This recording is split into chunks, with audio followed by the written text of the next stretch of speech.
music up inside my session. These folks gotta hear my message. You put that beat on, I beat on this track to relieve my stressing. I see more trials than Cochran, while TV trying to box me. Them magazines ain't on my page, but ain't none of that gon' stop me. Keep the fame and acclaim, I won't be a slave for a chain. And why stay the same for the change? Let's talk about change for a change. Mundane killer bangs, hell came for the game. Hey, what's up, everybody? This is Jesse Morales from Revved Up Ministries, and over here I got a friend of mine, Jake Kinney. Right now we're chilling at Woodward West, a great facility, a great backdrop for what we're about to do. If you're not familiar with Woodward West is what you call an extreme action sports facility slash camp. This is where your professionals come to train and perfect their craft, you know, for something that they want to do, break records, or for competitions. You also have amateurs come in, semi-pros come in, even to your beginners that come in here to train, and it's really neat that here at Woodward West, you also have professionals that come in and help these athletes grow, help them perfect their craft. Anywhere you got Jake here, who's here, you got Beaver Fleming, you know, Tony Hawkins, so many other ones come in here to mentor these individuals to help them really grow. So this is a really great facility that we're chilling at right now. But right here, like I said, we have Jake Kinney. Some of you may be familiar with them, some of you may not, but Jake Kinney is not only the director, one of the directors here at Woodward West, which is awesome. He'll explain a little bit more about that in a little bit. But he's also what you call a professional mountain biker dirt jumper. This dude's amazing. Perfect. But the thing that's awesome about Jake is that not only is he amazing at what he does, he gets to be a director here at Woodward West, which really says a lot about him as a professional. But he loves the Lord. He loves mentoring individuals, not only when it comes to action sports, but he loves just being an influence and mentoring those that are walking with the Lord, man. But we're excited to be here, and I'm so happy that you took the time to just chill, dude. Yeah, I'm glad you guys could come by. It's really close. It works very close. Yeah, literally a couple blocks down the street.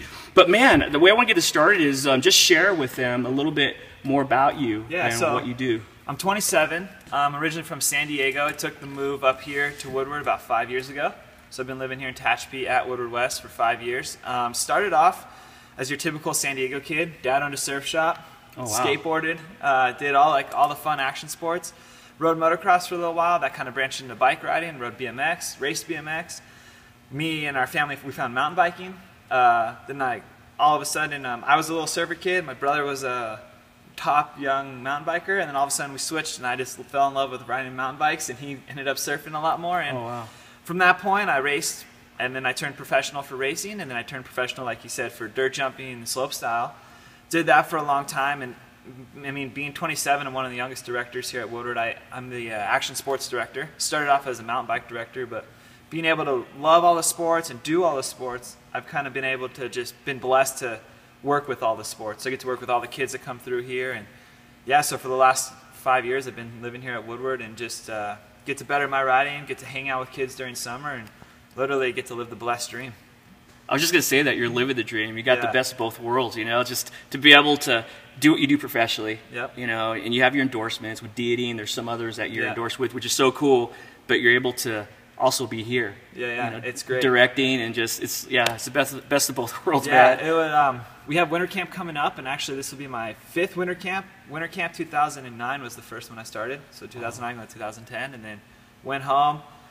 We could talk more about it later when I share everything, but you know, God works in mysterious ways, but totally blessed ways, and crazy 6 months that led me into actually coming here and living here full time.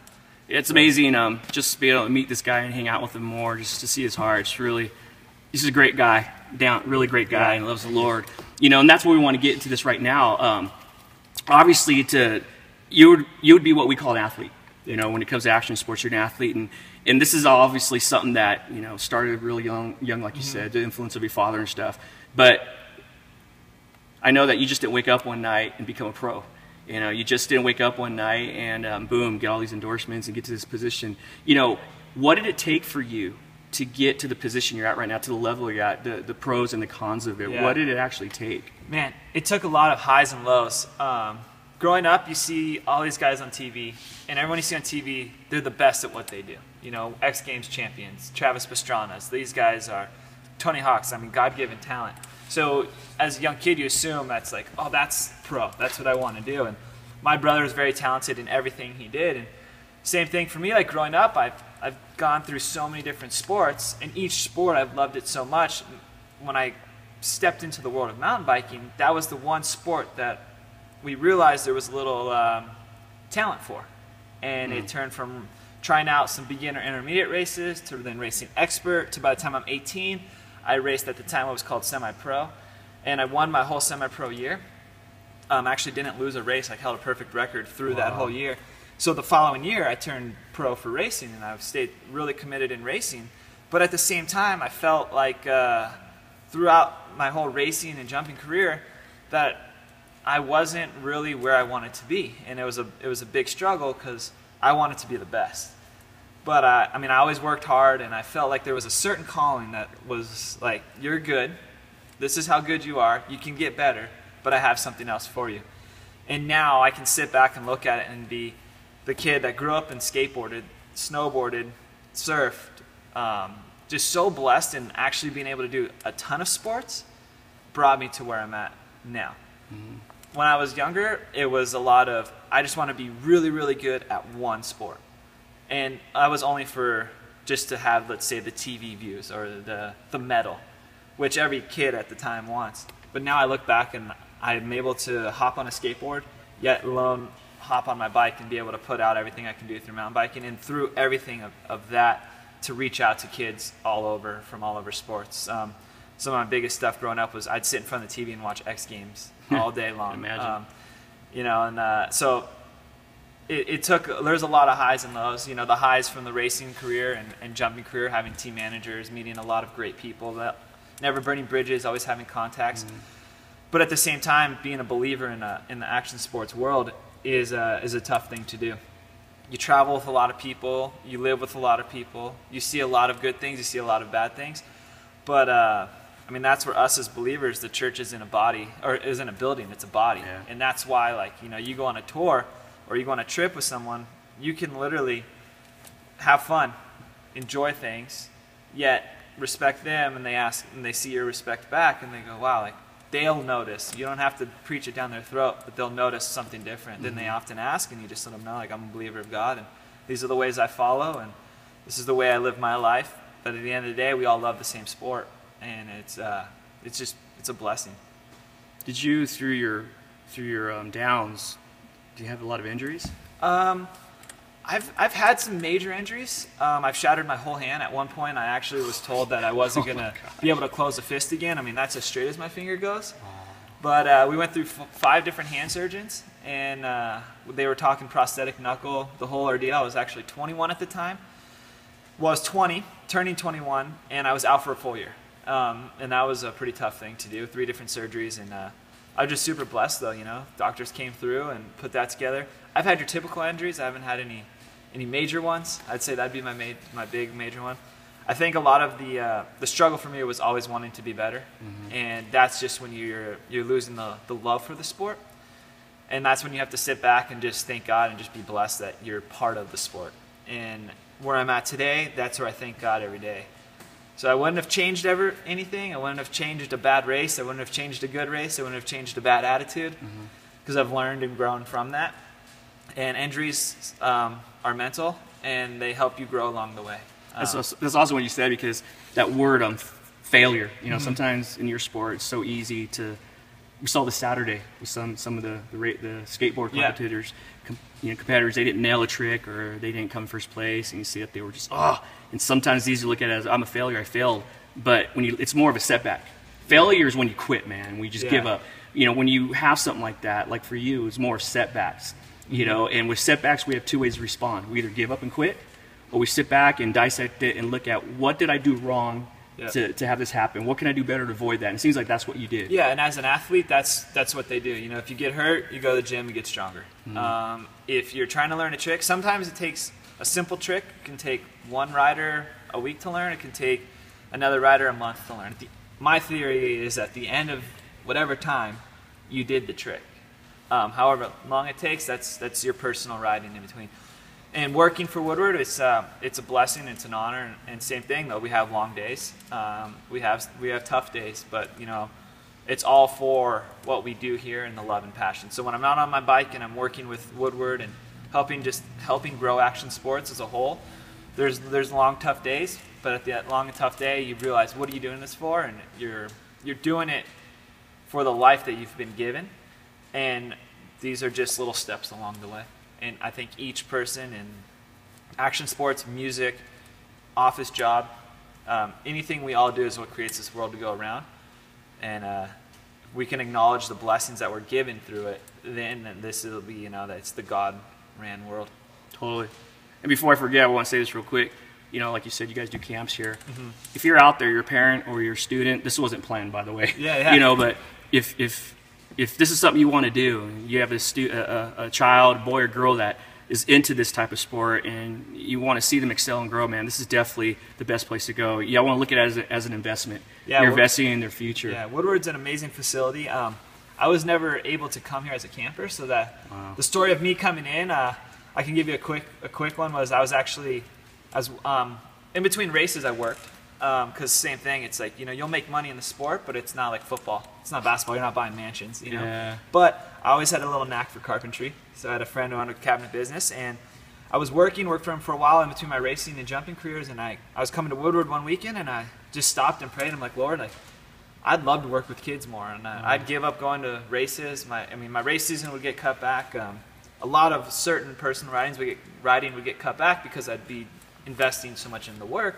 But what we gain out of it is getting to work with kids. So I just said a quick prayer and then finished my day working on this high. I'm like, yeah, what if, And next thing you know, I went to Woodward that weekend, and I was out riding the dirt jumps, and the director came by and was like, hey, Jake, we're looking at opening up the full-time mountain bike program.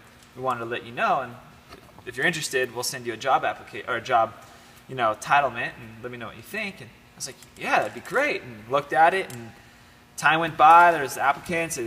6 months later, I ended up getting the job, moved out here, and stopped awesome. and prayed one day during work.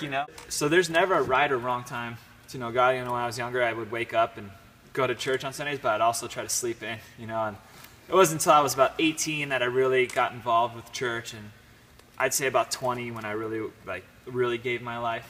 And we all fall short, but at the end of the day, just take a look back, and that's when you can really realize God's been in your life the whole time, without you even knowing it. Totally. So. It's amazing how God just opened doors for you, bro. You want to come here as a camper, never could, but now look where He has you, dude. Yeah, it's amazing. Unbelievable. I believe built that desire more in your heart to really want to do this. But yeah, it's amazing what happens when we let God take control instead of us being ahead of Him. Now, you shared, pros and cons of being a pro and getting to where you're at in this level, and obviously you're not going to stop. I'm a musician. I want to constantly grow and get better, and also as a speaker.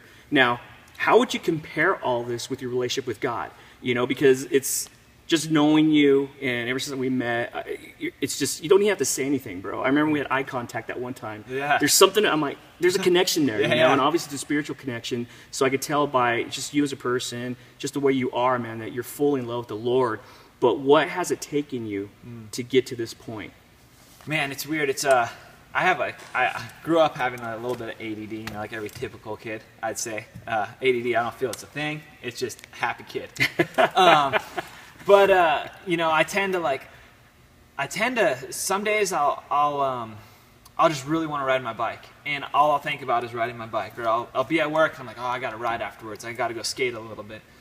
And that's great, but then it's eye-opening when I'm like, man, I didn't even dive into the Word today. I haven't even said, man, a thankful prayer. And that's where some of the pros and cons can come in. But at the same time, they're all pros, because if you could acknowledge the times that you're missing God, that's the times you're needing God. And when I wake up in the morning and I'm coming down to work, or I'm having a good session or a bad session, I can just sit back and say, thank you, Lord, for the life I've been given. Then you build that like an athlete, you build the practice, and you just build into everything that you want to do. And you don't read, or you don't do it just to say, okay, cool, I'm done, or go to church on Sunday to be like, all right, cool, because we're gone a lot of Sundays, so you don't say, okay, cool, check off the board.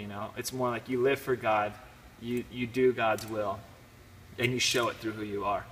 And those are some of the highs and lows. But it's always a low is acknowledging that you need God more, which is actually a high. So you can have a bad day riding. That's just a day. You can't really have a bad day without God. But you can have a better day when you put Him first. That's totally true. So the truth, and I love your attitude and the way you perceive things. You know, the way you see them from a different perspective.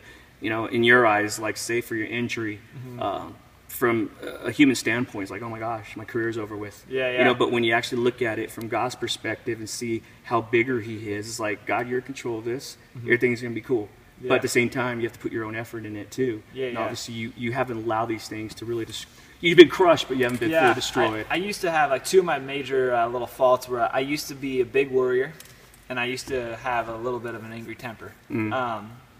Mainly, it wasn't anything personal. I worried because I'm just a worryful person on my family, which created me to worry about everything else in the world. And the anger temper just came from the passion. I would get so bummed if I lost a race, or gosh, if I couldn't order a sandwich right. I would just get super mad at myself. But then I realized, you know, it hit me one day in church, and they were actually talking about worrying and just, you know, anger, and I realized, I'm like, man, I'm living the dream. Like, I mean, there are things that happen to people. People get lives taken away. People get life-threatening injuries. But you've seen them turn around for good, because at the end of the day, they're doing what they love. And that's where I'm at. You know, like, anything can happen. I don't know what's going to happen tomorrow. All I know is, you know, I'm blessed with what I have, and I want to share that with others.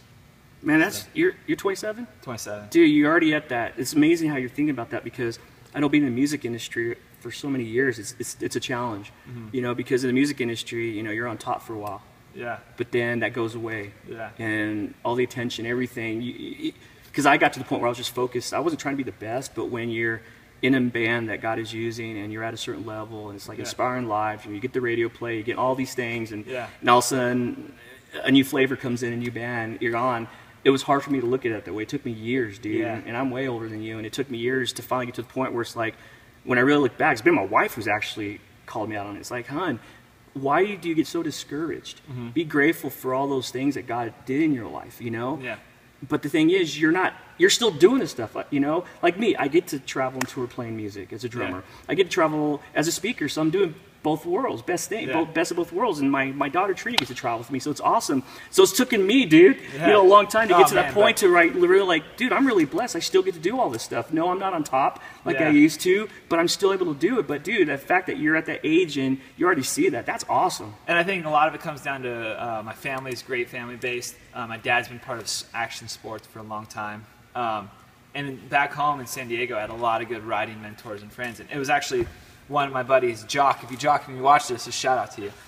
We were just dirt jumping one day, and he knew, like, that's when I was kind of not necessarily in my prime, but getting more and more and racing more and winning more. And he said to me, he's like, Jake, just like, we were out dirt jumping. He's like, just make sure God's at the top of your podium. Wow. You know, and he's like, we're like, you know, God, riding, you know, and everything. And since that day, that changed, and it was like, you hit up a company for a sponsorship or anything, they deny you, they don't get back to you, anything like that, you can't get bummed, because at the end of the day, got to remember like what's on top of my pyramid. And ever since Jock told me that, it's been something stuck in my head.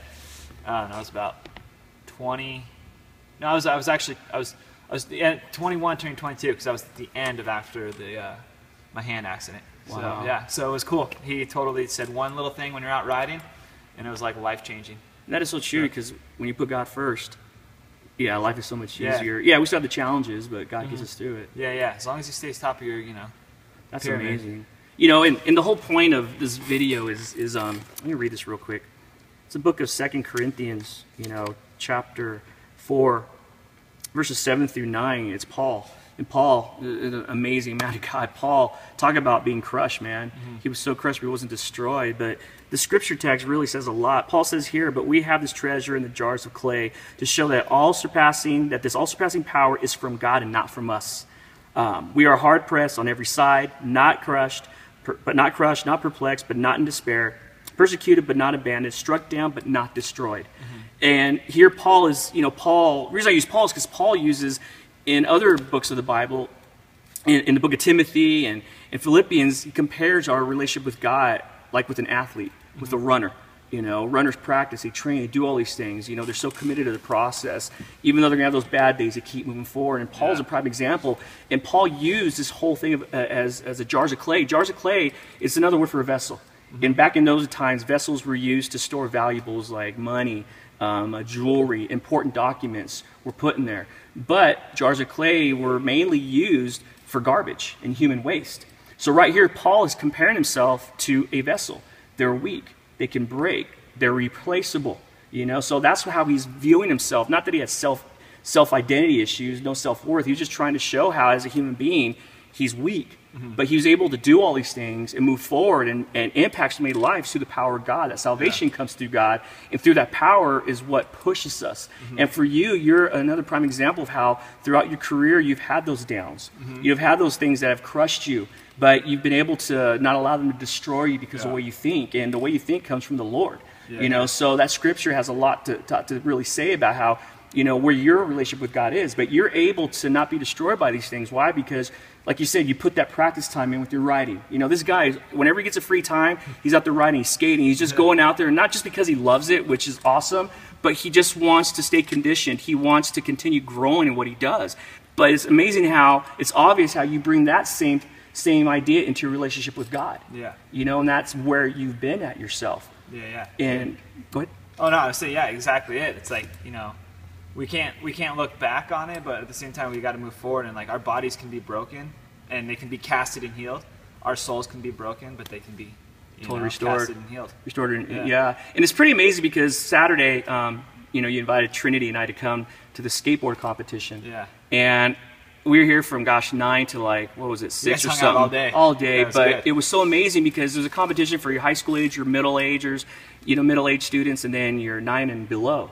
And it was just amazing. I was so inspired because we were watching, because before you compete, you're given time to just practice. And we see all these there's even a girl that was here too. You see all these skaters practicing, they're trying to nail these moves, and during the practice time, they're not getting it.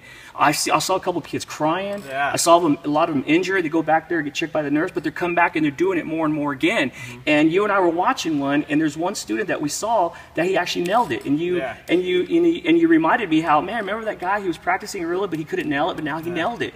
But I was so empowered, not that I was going to go pick up a skateboard, because I can't do that, you know. I got no balance, man, but I wanted to go on the drums and get better and then get into Word and grow more deeper in my knowledge. But it was so inspiring. But that was just a prime example of how at a young age, the youngest one was 5 years old. Still, Fyro was just killing it. He wasn't afraid to go on these big drops. He wasn't afraid to go big.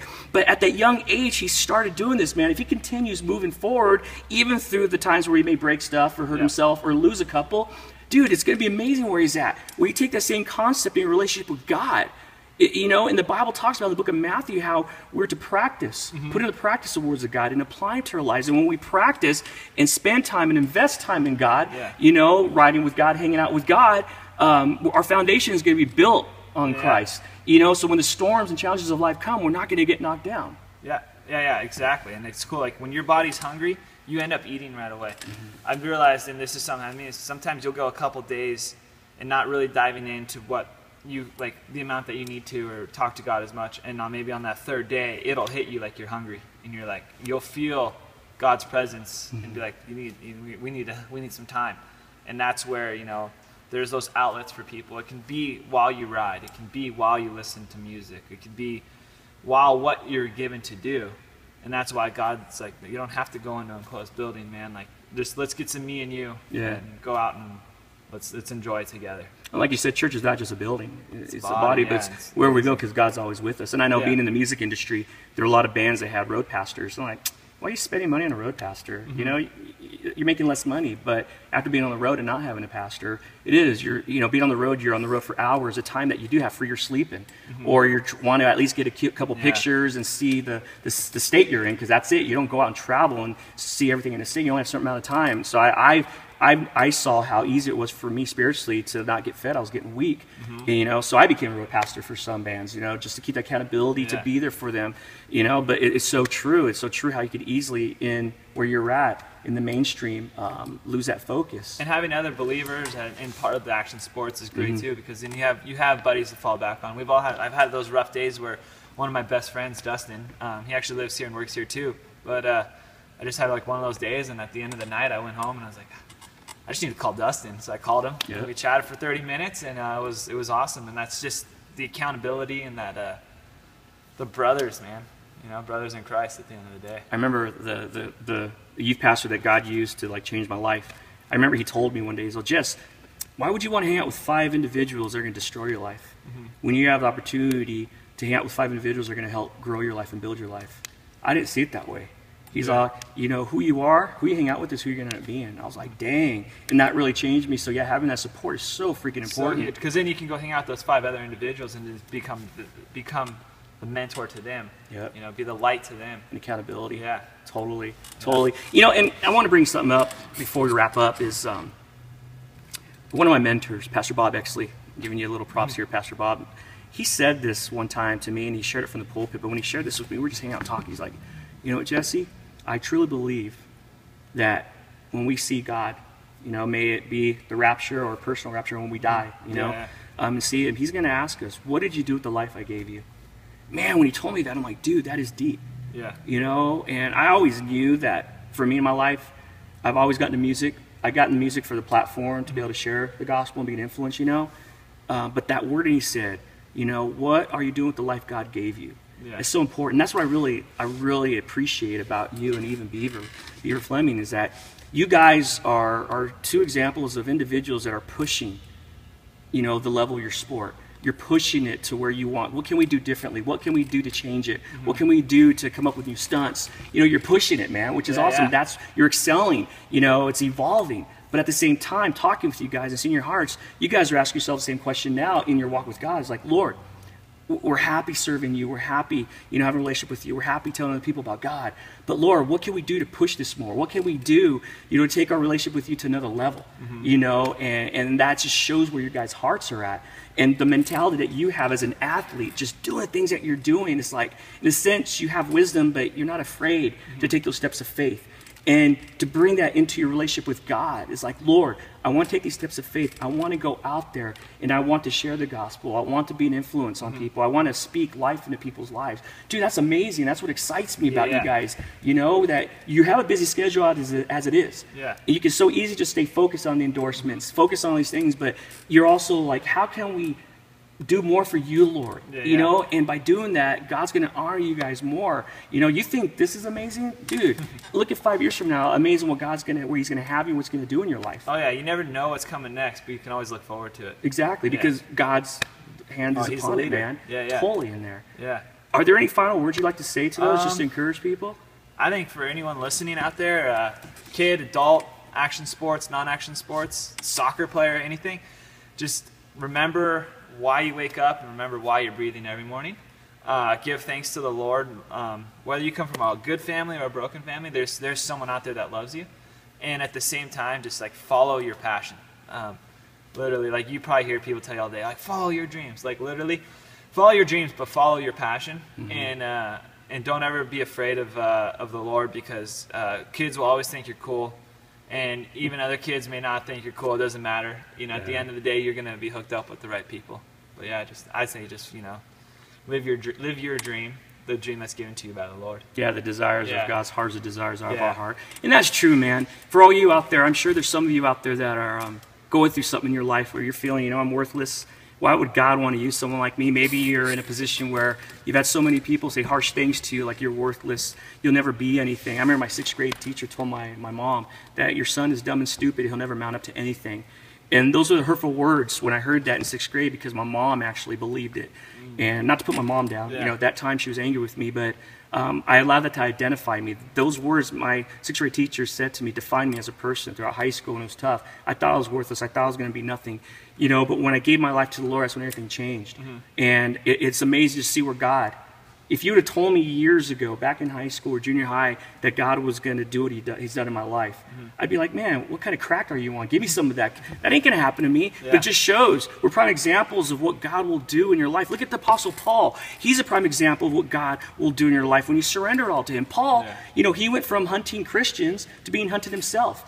And he was, I guess you could say, he was one of the worst sinners, and he said he was. But God took that. It didn't matter to God what Paul did back then. It didn't matter what he did yesterday or that same day. When God revealed himself to him and his life was transformed and he surrendered his life to God, you know, he went through that transformation of metamorphosis, man, and he put all his faith and trust in God. And not only did God use Paul to change history back then, God is still using Paul's words to change our lives in the present, man. So don't allow these things to get to you. Put your trust in God, because God will take the impossible and make it possible, man. He will turn your mess into a message of hope, man. You know, He will turn your trials into triumphs, because that's the God that we serve. But we want to thank you so much for checking us out. Jake, again, it's thank a you. privilege just to do this video with you, man. Awesome. Yeah, and check this guy out on social media, Facebook, Instagram. Check him out. He's got videos out there with Deity. I know Deity has done some videos of you. Check out the stuff he's doing. Yeah, and I mean, you can follow through Woodward West, myself, Jake Kinney, and I mean, we're not hidden. You'll find us. Yeah, great inspiration, man. But again, we want to thank you so much. And then this is Jesse Morales from Revved Up Ministries, and I'm peace out. Claim I won't be a slave for a chain, and why stay the same for the change? Let's talk about change for a change. Mundane killer bangs, hell came for the game, pump vanity in your veins. No, they hoping I quit, but they hoping I die.